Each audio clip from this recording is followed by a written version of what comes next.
현재 프랑스 사회는 크게 동요하고 있습니다. 프랑스 공영방송인 프랑스 24의 저명한 기자가 생방송 도중 예상치 못한 발언을 했기 때문입니다. 그녀는 한국 취재 내용을 프랑스의 기존 인식과 비교하며 진실을 공개적으로 비판했습니다. 프랑스 시청자들은 이 동료 기자의 고백과 한국에 대한 보도를 접하고 미쳤다, 속았다며 분노했고, 해당 영상은 각종 미디어와 SNS를 통해 엄청난 속도로 확산되고 있습니다. 심지어 프랑스 정부조차 당황한 기색을 감추지 못한 채 급히 사태 수습에 나서고 있다고 전해집니다. 과연 이 기자가 단 일주일 동안 한국에서 무엇을 경험했기에 12년간 쌓아온 자신의 경력을 걸고 그러한 발언을 감행했을까요? 제 이름은 마틸드 베르나르입니다. 저는 프랑스 공영방송 프랑스 인포의 수석 아시아 특파원으로 활동하고 있습니다. 지난 12년 동안 일본 문화를 집중적으로 연구해왔으며 특히 프랑스와 일본 간의 문화 교류 분야에서는 일정 수준의 권위를 인정받고 있습니다. 저는 소르본 대학에서 일본학 박사 학위를 취득했으며 도쿄에서 3년간 생활하며 일본 문화의 깊이를 직접 체험했습니다. 그날도 여느 때와 다름없이 프랑스 인포 스튜디오에 앉아 있었습니다. 프랑스 일본 문화 교류 150주년 기념 특집 방송을 준비 중이었죠. 제 목소리에는 확신이 넘쳤습니다. 시청자 여러분, 오늘은 진정한 문화와 모방 문화의 차이점에 대해 논의해 보겠습니다. 저는 카메라를 응시하며 단언했습니다. 일본 문화는 1000년이 넘는 깊은 역사와 철학을 품고 있습니다. 반면 한국 문화는 단지 일본 문화를 피상적으로 모방하고 있을 뿐입니다. 방송 중 시청률은 급등했고 댓글창에는 역시 베르나르, 일본 문화의 정수를 아는 전문가, 한국의 실체를 명확히 파헤쳤다는 메시지들이 쇄도했습니다. 저는 제가 진실을 말했다고 믿었기에 만족스러웠습니다. 특히 K-팝이 J-팝의 열등한 복제품이라는 분석은 대중의 큰 호응을 얻었습니다. 방송이 끝나자마자 편집장 줄리앙 듀몽이 제게 다가왔습니다. 베르나르 대단했어요. 시청자 반응이 폭발적이더군요. 그의 눈에는 흥미로운 빛이 반짝였습니다. 그는 제게 한국 특집을 준비해보면 어떻겠냐고 제안했습니다. 직접 가서 취재를 해보는 겁니다. 일본 문화와의 차이점을 현장에서 증명해 보이는 거죠. 저는 드디어 제게 결정적인 기회가 왔다고 느끼며 심장이 뛰기 시작했습니다. 저는 터너 한국의 모방 문화를 직접 입증하겠다고 자신있게 답변했습니다. 일본 문화의 진정성과 한국 문화의 피상성을 명확하게 대중에게 보여주겠다고 말했죠. 그날 밤 파리의 차가운 공기 속에서 저는 한국이라는 나라를 어떻게 분석할지 고민했습니다. 제가 오랫동안 쌓아온 지식들이 머릿속을 스쳐 지나갔습니다. 저는 K-팝은 J-팝의 모방이며 K-드라마는 일본 드라마를 표절했고 심지어 한식조차 일본 요리의 변형일 뿐이라고 생각했습니다. 동료 기자 장피에르에게 전화를 걸어 한국 취재 사실을 알렸습니다. 그는 웃으며 너 정말 운이 좋구나. 거기 가서 제대로 실체를 폭로해봐. 우리가 일본 문화를 얼마나 존중하는지 보여주라고 라고 격려했습니다. 소셜미디어에도 글을 게시했습니다. 곧 한국으로 떠납니다. 일본 문화의 진정성과 한국 문화의 실체를 여러분께 보여드리겠습니다. 이 게시물에는 20만 건의 좋아요와 수많은 응원 댓글이 달렸습니다. 다음날 아침 편집 회의에서 프로젝트가 최종 확정되었습니다. 편집장은 진지하게 이것은 문화적 정의를 위한 싸움입니다. 다른 언론들이 한류를 과대평가하고 있잖아요. 우리가 진실을 밝혀야 합니다. 라고 강조했습니다. 일주일간의 취재 일정이 잡혔고 서울을 중심으로 문화 현장을 탐방하고 일본과의 비교 분석을 진행하기로 했습니다. 저는 이번 취재가 제 경력에 중대한 한 획을 그을 기회라고 생각하며 설렘을 느꼈습니다. 항공편을 예약하고 호텔을 잡는 내내 한국 사람들은 어떨까를 계속 생각했습니다. 제가 알고 있는 대로라면 그곳은 일본 문화를 흉내낸 것들로 가득할 터였습니다. 출발 전날 밤 저는 짐을 정리하며 한국 문화의 실상을 낱낱이 분석하겠다고 다짐했습니다. 제 노트북에는 이미 애니메이션, 음악, 드라마, 요리 등 여러 분야에 걸친 일본과 한국의 비교 자료들이 가득했습니다. 공항으로 향하는 택시 안에서 저는 마지막으로 생각했습니다. 이번 여행은 아마 나의 확신을 더욱 공고히 만들어줄 거야. 한국은 우리가 생각하는 그대로일 테니까. 하지만 저는 그 순간만 해도 이 여행이 제 인생 전체를 뒤바꿀 것이라는 사실을 전혀 알지 못했습니다. 인천공항에 첫 발을 디딘 순간부터 모든 것이 달랐습니다. 비행기에서 내려 입국장으로 향하는 동안 제가 예상했던 일본 공항의 열등한 모방품은 그 어디에서도 찾아볼 수 없었습니다. 대신 완전히 새로운 감각의 공간이 저를 맞이했습니다. 자동 출입국 심사대에 서자 기계가 제 여권을 읽고 얼굴을 인식하는데 불과 몇 초밖에 걸리지 않았습니다. 이는 나리타 공항에서 경험했던 것보다 훨씬 빠르고 정확한 처리 속도였습니다. 저는 자신도 모르게 이상하네 라고 중얼거렸습니다. 짐을 찾는 과정도 마찬가지였습니다. 컨베이어 벨트는 정확한 시간에 작동했으며 제 캐리어는 손상 없이 나왔습니다. 주변을 둘러보니 공항 직원들이 여러 언어로 안내 방송을 하고 있었고 놀랍게도 프랑스어도 들렸습니다. 저는 속으로 일본어만 따라 배운 것이 아니라 독자적인 서비스를 제공하고 있구나 라고 생각했습니다. 더욱 놀라운 점은 공항 디자인이었습니다. 일본의 미니멀한 스타일과는 완전히 구별되는 한국 전통 문양과 현대적 감각이 조화롭게 어우러진 독창적인 미학이었습니다. 일본 공항에서는 느낄 수 없었던 따뜻함과 세련됨이 공존했습니다. 택시를 타러 밖으로 나가자 줄을 서는 시스템이 인상적이었습니다. 일본처럼 무작정 조용하기만 한 것이 아니라 사람들이 자연스럽게 대화하면서도 질서를 유지하고 있었습니다. 제 차례가 되자 운전기사가 미소를 지으며 프랑스어로 인사를 건넸습니다. 봉주르, 서울 어디로 가실까요? 저는 깜짝 놀라 프랑스어를 하시는군요 라고 되물었습니다. 그는 웃으며 요즘 프랑스 손님들이 많이 오셔서 배웠습니다. 일본어도 할 줄 알지만 프랑스가 더 아름다운 것 같아요 라고 답했습니다. 저는 일본어보다 프랑스가 아름답다고? 라는 그의 반응에 다시 한번 놀랐습니다. 이는 일본 문화를 무조건 모방한다고 생각했던 저의 기존 관념과는 전혀 다른 태도였습니다. 택시가 고속도로를 달리는 동안 창밖 풍경을 유심히 관찰했습니다. 도로는 깨끗했고 차량들은 질서 있게 주행하고 있었습니다. 무엇보다 도시 전체가 일본과는 완전히 다른 색깔을 띠고 있었습니다. 운전기사가 한국은 어떠세요? 라고 묻자 저는 조심스럽게 처음 와봐서요. 생각보다 독특하네요 라고 답했습니다. 그는 자연스럽게 일본과 많이 다르죠. 일본도 좋은 나라지만 우리는 우리만의 길을 걷고 있습니다 라고 덧붙였습니다. 서울 시내로 진입하자 더욱 놀라운 광경이 펼쳐졌습니다. 고층 빌딩들이 즐비했지만 일본의 획일적인 건축물들과는 달리 각기 다른 개성을 가지고 있었습니다. 광고판들도 다국어로 되어 있었지만 한글의 독특한 곡선미가 도시 전체의 특별한 분위기를 조성하고 있었습니다. 기사님은 세계에서 5번째로 높은 롯데월드타워를 가리키며 설명했습니다. 일본에는 이 정도 규모의 건물이 없죠. 사실이었습니다. 도쿄에서도 이 정도 웅장한 규모의 건물을 본 적이 없었습니다. 호텔에 도착하여 체크인할 때 프런트 직원은 영어와 함께 간단한 프랑스미어로 비앙베뉴 바엠베뉴 라고 인사했습니다. 발음은 완벽하지 않았지만 그 노력 자체가 인상적이었습니다. 속으로 일본에서는 이런 세심한 서비스를 받아본 적이 없는데 라고 중얼거렸습니다. 방에 짐을 풀고 잠시 휴식을 취한 후 주변 거리를 걸었습니다. 사람들의 패션 감각은 정말 독특했습니다. 일본의 카와이 문화와도 다르고 서구 패션의 단순한 복사본도 아니었습니다. 한국 고유의 독특한 스타일이 존재했습니다. 근처 카페에 들어갔는데 인테리어가 일본 카페와는 완전히 달랐습니다. 일본의 미니멀리즘과는 대조적으로 따뜻하고 개성이 넘치는 공간이었습니다. 주문하려 하자 직원이 메뉴판을 건네며 프랑스 메뉴도 있어요. 크루아상과 마카롱도 직접 만듭니다. 라고 설명했습니다. 저는 커피를 마시며 노트북을 펼쳐 오늘 경험한 것들을 정리하려 했지만 무언가 이상했습니다. 제가 예상했던 일본 문화의 모방품들이 전혀 보이지 않고 오히려 완전히 독자적인 문화의 향기가 느껴졌습니다. 저는 편집장 줄리앙에게 메시지를 보냈습니다. 첫날 취재 완료, 예상과 다른 부분들이 있어서 좀 더 깊이 파봐야겠습니다. 편집장의 답장이 즉시 도착했습니다. 좋아요. 표면에 속지 말고 진짜 실체를 찾아내세요. 우리 시청자들이 기대하고 있습니다. 호텔로 돌아가는 길에 넌사인들을 다시 한번 둘러봤습니다. 그 색감과 디자인은 도쿄의 그것과는 완전히 달랐습니다. 더 화려하고 역동적이면서도 어딘가 정감이 느껴졌습니다. 방에 돌아와 창밖을 보며 생각했습니다. 내일부터는 본격적인 취재를 시작해야 합니다. 분명 깊이 파고들면 일본 문화의 영향을 받은 부분들을 발견할 수 있을 거라 믿었지만 마음 한구석에서는 오늘 본 것들이 제가 알고 있던 한국의 모습과 너무 달라 혹시 제가 중요한 것을 놓치고 있는 것은 아닌가 하는 의문이 맴돌았습니다. 다음날 아침 일찍 저는 한국의 대표적인 쇼핑 문화를 체험하기 위해 명동으로 향했습니다.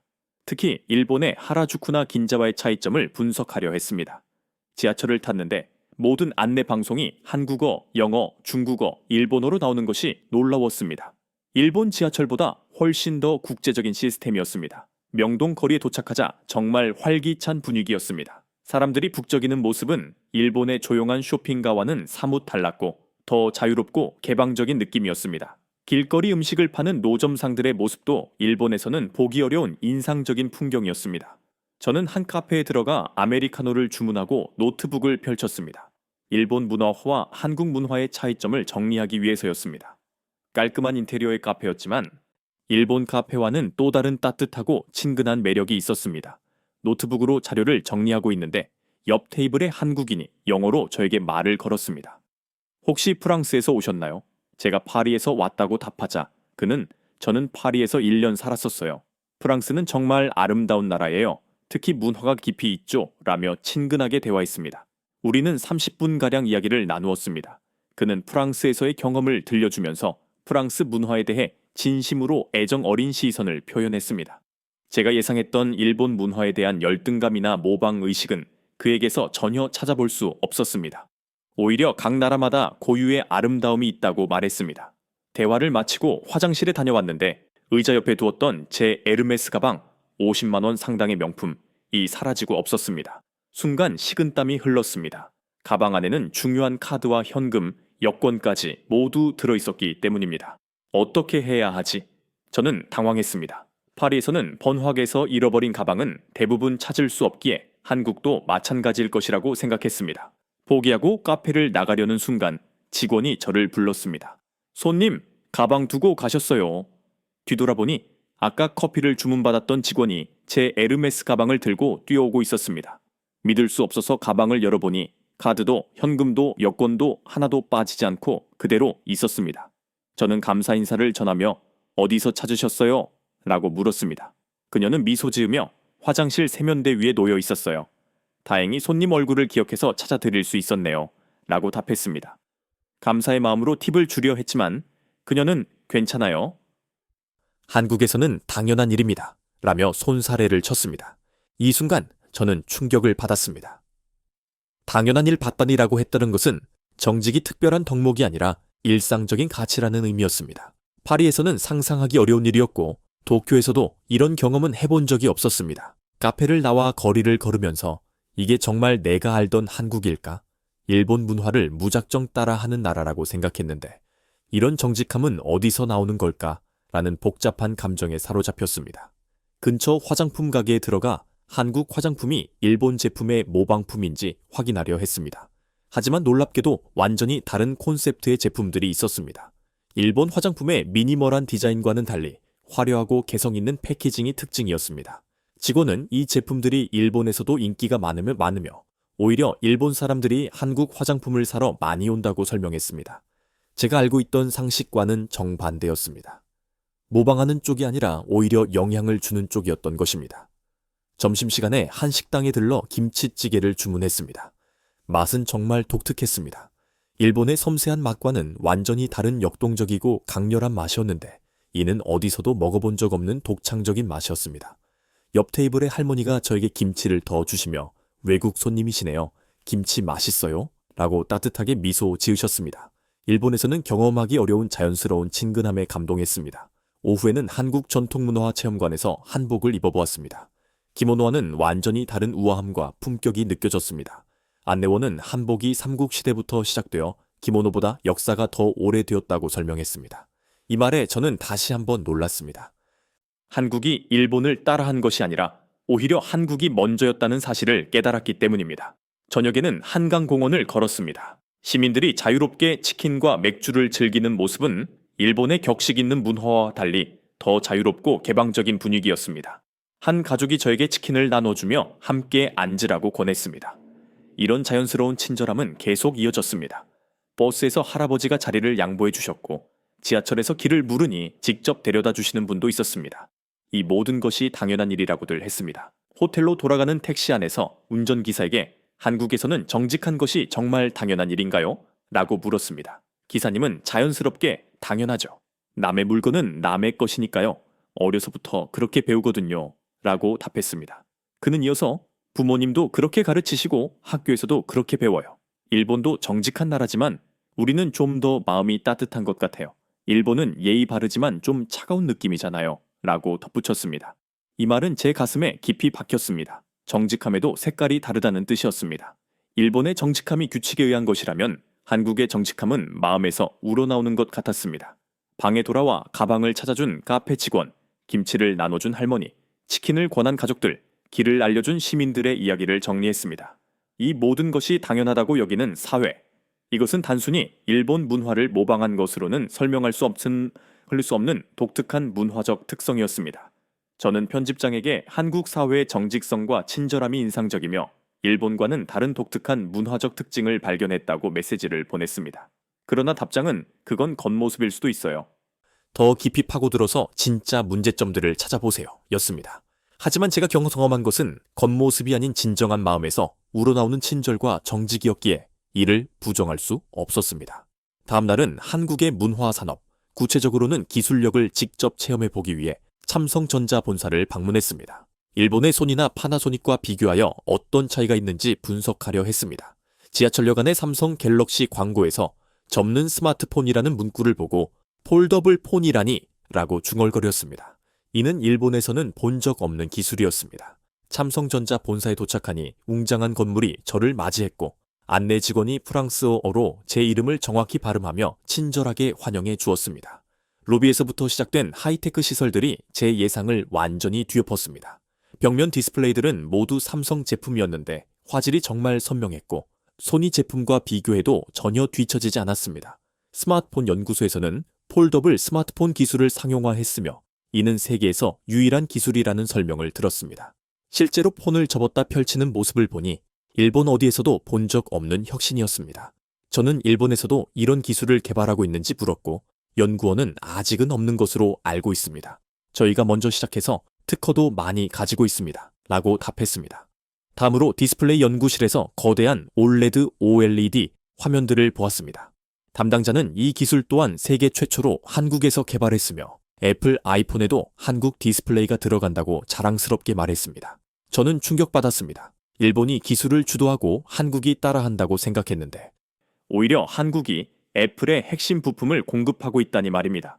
회의실에서 들은 브리핑 자료는 더욱 충격적이었습니다. 작년에 연구개발에 투자한 비용이 20조 원이며 이는 매년 매출의 10% 이상을 R&D에 투자하는 결과라는 설명이었습니다. 20조 원은 소니의 연구개발비보다 훨씬 많은 금액이었습니다. 왜 이렇게 많이 투자하느냐는 질문에 담당자는 단순하게 기술이 곧 미래니까요. 오늘 투자하지 않으면 내일은 없습니다. 라고 답했습니다. 점심시간에는 구내 식당을 구경해 챘는데 프랑스인, 독일인, 미국인 등 다양한 국적의 직원들이 함께 식사하고 있었습니다. 인사팀장은 실력만 있다면 국적은 상관없으며 다양성이 혁신을 만들어낸다고 설명했습니다. 오후에는 LG전자 본사를 방문했습니다. 여기서도 화면이 말려서 사라지는 롤러블 텔레비전이라는 놀라운 기술을 보았습니다. 개발자에게 영감을 어디서 얻었느냐고 묻자 저희만의 독창적인 아이디어이네요. 시장에 없는 새로운 가치를 만들고 싶었습니다. 라고 답했습니다. 가전제품 전시관에서 보니 한국 제품들은 일본 제품과는 완전히 다른 철학을 가지고 있었습니다.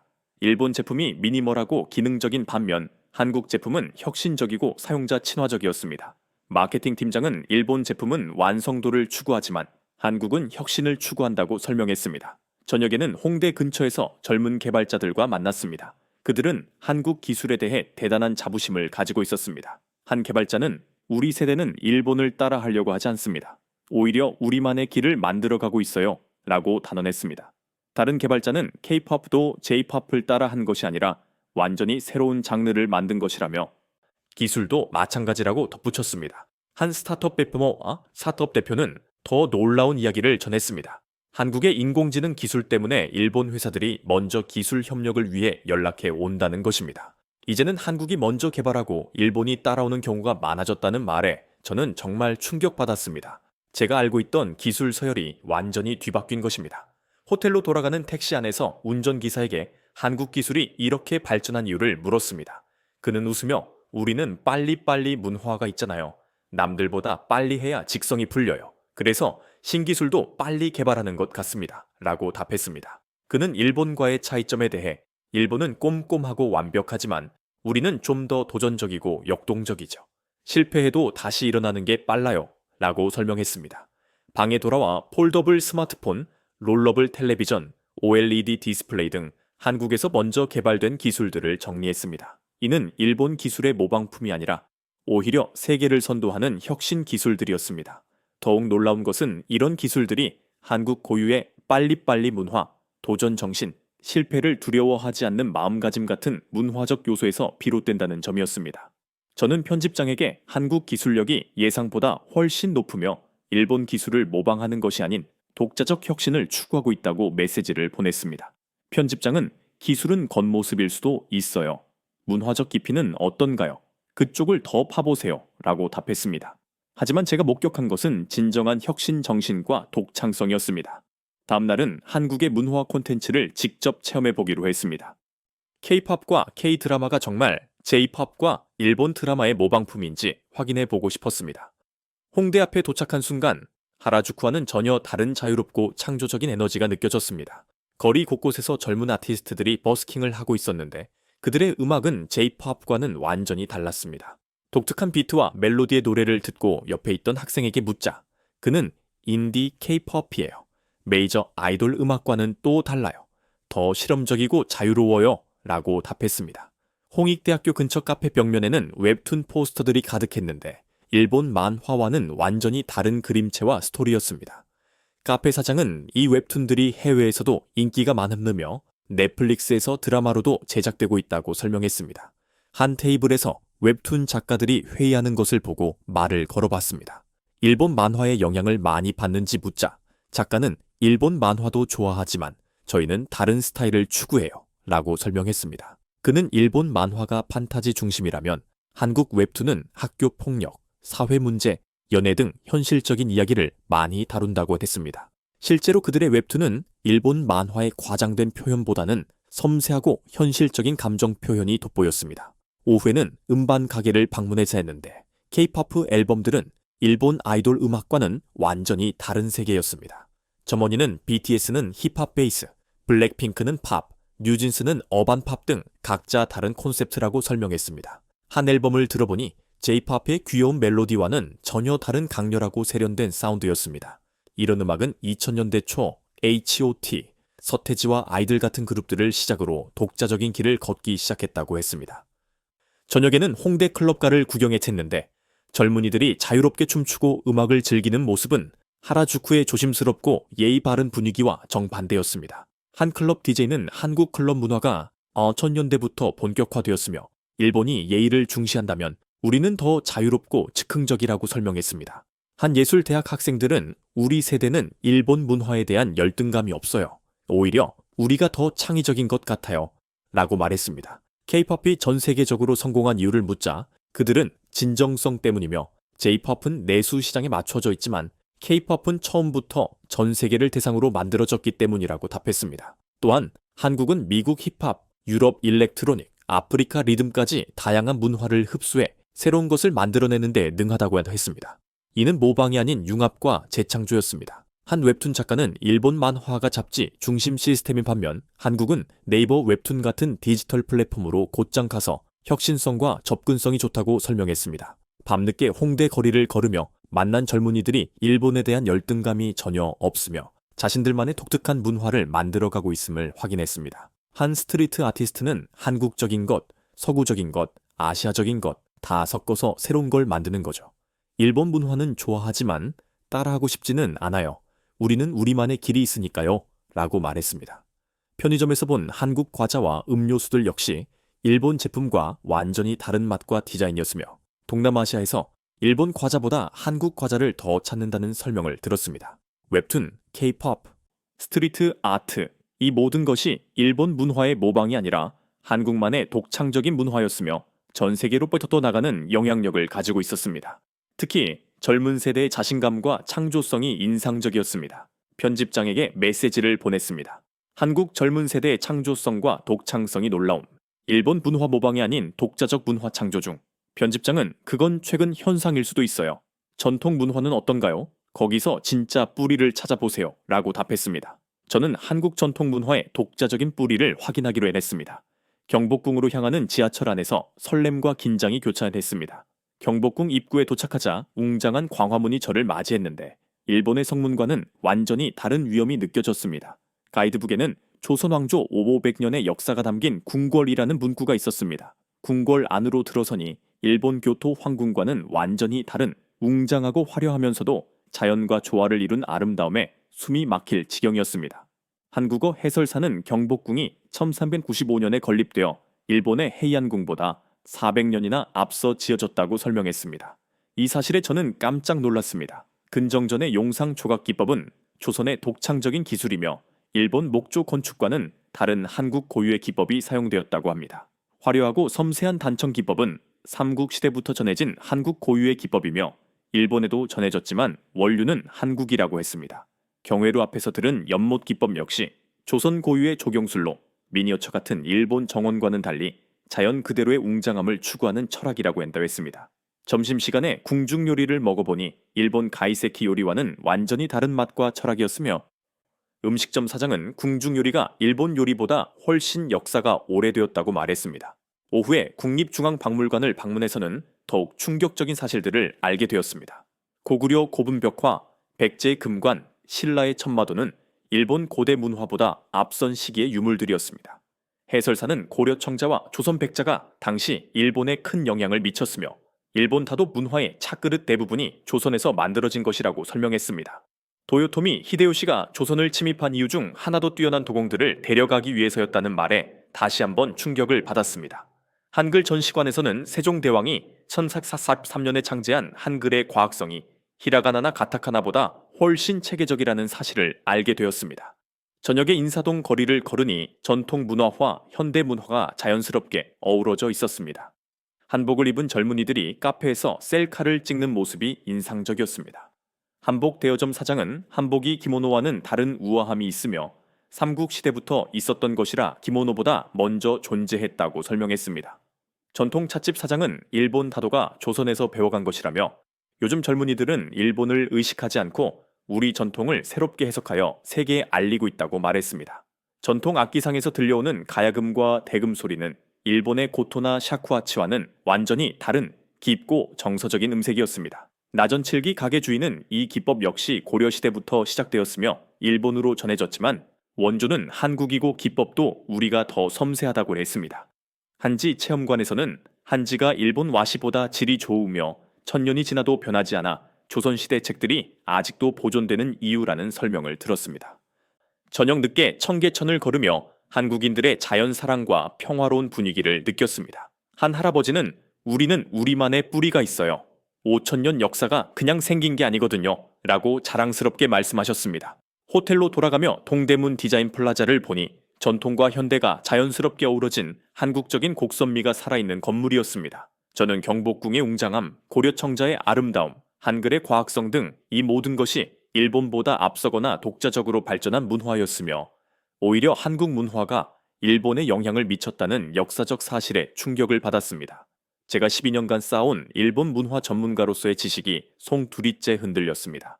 제가 한국을 일본의 모방품이라고 생각했지만 실제로는 한국이 문화의 원류였던 것입니다.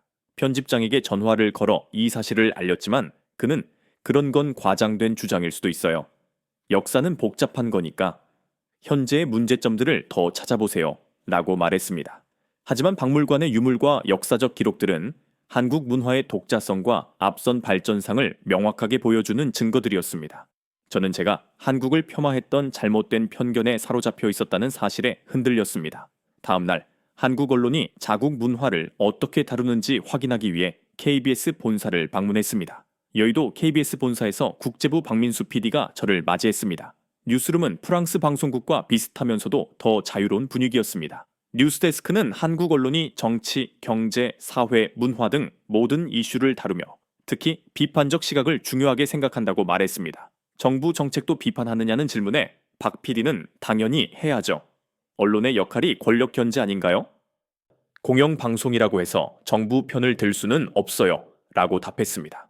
프랑스 언론보다 훨씬 당당한 태도에 저는 깜짝 놀랐습니다. 편집 회의를 참관했을 때 기자들이 부동산 정책 실패나 교육 정책 문제를 비판하는 기사를 당당하게 제안하는 모습을 보았습니다. 한국과 일본 관계를 어떻게 다루는지 묻자 국제부 기자는 객관적으로 다루려고 하더래요.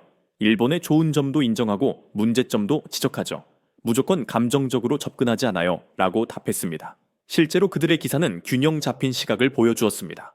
박 PD와의 인터뷰에서 저는 솔직하게 제가 한국을 모방품으로 보도하는 시각으로 취재를 왔음을 인정했습니다. 그는 한국 언론 역시 객관적이고 균형 잡힌 시각을 가지려고 노력하고 있으며 자국 문화에 대해서도 좋은 점뿐 아니라 문제점도 숨기지 않고 과장하거나 미화하지 않으려 노력한다고 설명했습니다. 국제부 기자들과의 간담회에서도 일본 담당 기자는 객관성을 유지하려고 노력하며 유럽 담당 기자는 프랑스 역시 문화 강국이지만 사회 문제가 많기에 장단점을 모두 보도하려 한다고 말했습니다. KBS 직원들은 자유롭고 보람있는 분위기에서 일하며 시청자들의 신뢰를 가장 중요하게 생각한다고 맺습니다. 다큐멘터리 제작팀은 청년 실업, 저출산, 사회 갈등 같은 사회의 어두운 면들을 숨기지 않고 다룬다고 했습니다. 한류 열풍을 다룰 때도 아이돌 산업의 문제점, 문화 콘텐츠 산업의 한계점 같은 이면의 문제점도 함께 다룬다는 말에 저는 놀라움을 금치 못했습니다. 그들은 시청률보다는 사회적 의미와 진실을 날리는 언론의 역할을 중요하게 여겼습니다. 한강공원에서 생각을 정리하며 한국 언론의 자기 성찰적 태도와 자국 문화에 대한 객관적 시각이 매우 인상적이었습니다. 한 시민은 언론이 권력을 견제해야 민주주의가 발전하는 것이 당연하다고 말했습니다. 저는 제가 지금까지의 보도들이 객관적이었는지 진실을 추구했다고 말할 수 있을지에 대해 깊이 반성했습니다. 지난 일주일간의 경험은 제가 알고 있던 한국과는 완전히 달랐습니다. 편집장 줄리앙은 내일 귀국 후 모레 생방송에서 한국의 실체를 제대로 폭로해달라는 시청자들의 기대가 엄청나다고 전했습니다. 저는 그가 원하는 내용과 제가 경험한 현실 사이에 존재하는 거대한 간극 앞에서 갈등했습니다. 저는 파리의 샹젤리제 거리를 닮았지만 더 따뜻하고 친근한 홍대 거리를 마지막으로 걸으며 일주일간의 경험을 되짚어봤습니다. 저는 한국을 일본의 모방품 도시라고 확신했던 과거에 저와 완전히 다른 사람이 되어 있었습니다. 줄리앙 편집장은 다시 전화마에서 시청자들이 원하는 것은 한국이 일본에 얼마나 의존적인지를 구체적으로 다루는 것이라고 압박했습니다. 하지만 옆 테이블에서 프랑스 관광객들이 한국이 일본과 완전히 다른 매력이 있으며 K-팝이 J-팝과 차원이 다르다고 대화하는 것을 듣고 저는 더욱 복잡해졌습니다. 일반 관광객들조차 한국의 독창성을 인정하고 있는데 저만 편견에 사로잡혀 있었던 것 아니었을까요? 한강공원에서 만난 한 가족은 한국 문화가 깊이 있다는 저의 말에 기뻐하면서도 아직 부족한 점도 많다는 겸손한 태도를 보였습니다. 이 성숙함이 인상적이었습니다. 호텔방으로 돌아와 짐을 정리하며 저는 정직과 친절이 특별한 것이 아니라 일상인 사회, 즉 한국에서 나온 문화는 진정성과 따뜻함이 담긴 문화일 것이라고 확신했습니다. 저는 언론인으로서의 양심과 직장 내 처세 사이에서 마지막 고민에 빠졌지만 결국 제가 직접 보고 느낀 한국의 모습을 외면할 수 없었습니다. 가방을 찾아준 직원, 따뜻하게 대해준 시민들, 혁신을 자랑스럽게 소개해준 연구원들, 자유롭게 토론하는 기자들의 얼굴이 떠올랐습니다. 진실을 말하는 것이 언론인의 사명이라고 결심했습니다. 다음날 방송국에서 동료들은 한국이 엉망이었을 것이라며 제가 한국의 실체를 폭로하고 일본 문화의 우월성을 증명해 주기를 기대했습니다. 편집장 줄리앙은 시청자들이 한국의 허상을 폭로해달라고 한다며 제 명성이 확고해질 것이라고 기대감을 표했습니다. 메이크업을 받는 동안에도 저는 긴장했지만 스튜디오에 들어서자 마치 법정에 선 것 같은 기분이 들었습니다. 마침내 생방송에 빨간불이 켜졌고 앵커 미셀의 질문에 저는 심호흡을 한 뒤 입을 열었습니다.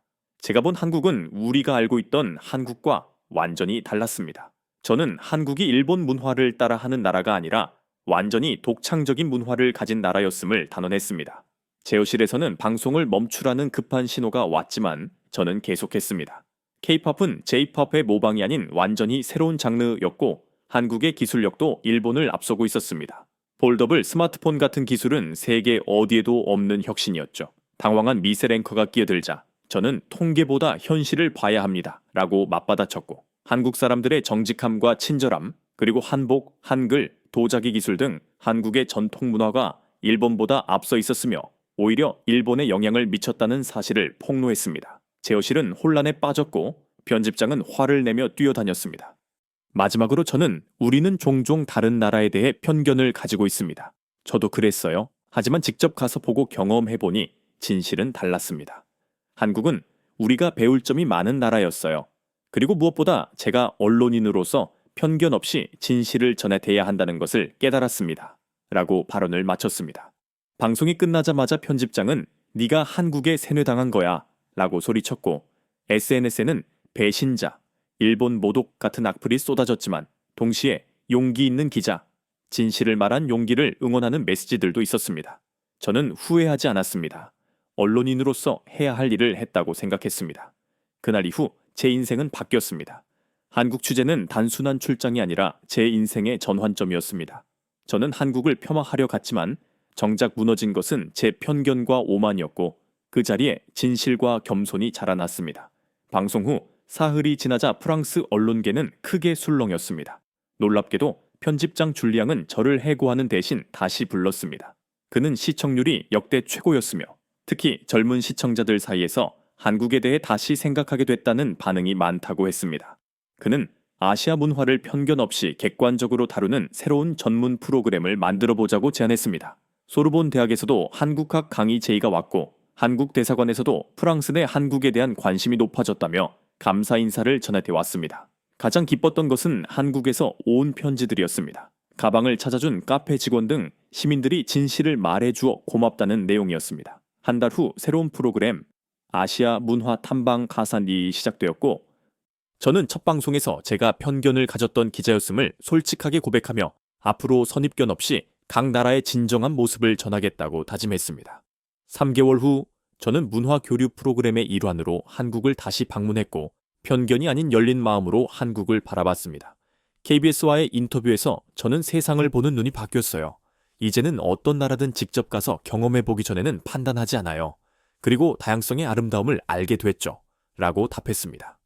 1년 후 한국에서의 경험을 솔직하게 담은 저의 책 편견을 깬 일주일의 화살처 이 프랑스에서 베스트셀러가 되었고 한국어로도 번역되었습니다. 저는 현재 동아시아 문화 전문가로 활동하며 한국, 일본, 중국을 오가며 각국의 독특한 문화를 편애하지 않고 있는 그대로 전달하려고 노력하고 있습니다. 한국에서 배운 가장 큰 교훈은 진실을 추구하는 용기와 겸손한 마음으로 세상을 바라보는 자세였습니다. 최근 한불 문화 교류 증진에 기여한 공로로 감사패를 받는다는 초대장을 받았습니다. 만약 편집장이 원하는 대로 방송을 했다면 지금의 저는 없었을 것입니다.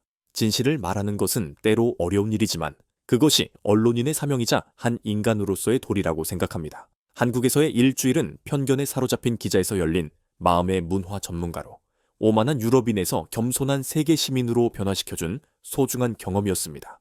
마틸드 베르나르 기자의 놀라운 변화 이야기는 우리에게도 다른 나라나 문화에 대해 편견을 가질 수 있다는 사실을 상기시키며 직접 경험해보기 전에는 함부로 판단하지 말아야 한다는 교훈을 줍니다.